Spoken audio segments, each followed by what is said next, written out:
ఈ వీడియోలో మనం 3 స్ట్రక్చర్స్ గురించి తెలుసుకుందాం.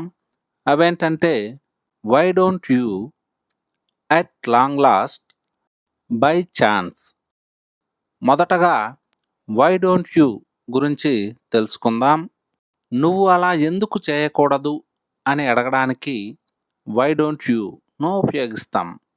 సెంటెన్స్ స్ట్రక్చర్ ఏమంటే why don't you plus V1 plus other words.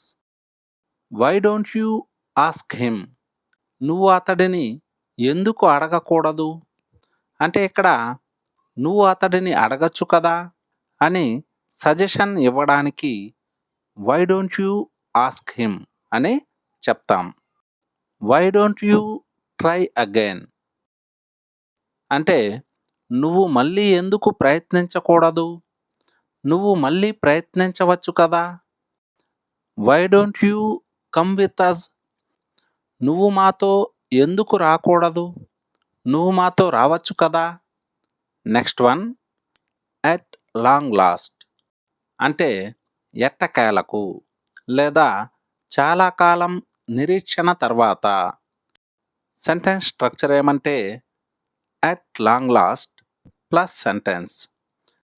At long last I got the job అంటే ఎట్టకేలకు నాకు ఉద్యోగం వచ్చింది అంటే చాలా కాలం నిరీక్షణ తర్వాత నాకు ఉద్యోగం వచ్చింది. At long lost her dream came true, ఎట్టకేలకు ఆమె కల నెరవేరింది. At long last the rain stopped అంటే ఎట్టకేలకు వర్షం ఆగిపోయింది. Next one, by chance. By chance అంటే అనుకోకుండా, అదృష్టవశాత్తు లేదా యాదృచ్ఛికంగా. సెంటెన్స్ స్ట్రక్చర్ ఏమంటే by chance plus sentence. By chance I met my old friend at the market అంటే యాదృచ్ఛికంగా నేను మార్కెట్లో నా పాత స్నేహితుడిని కలిశాను.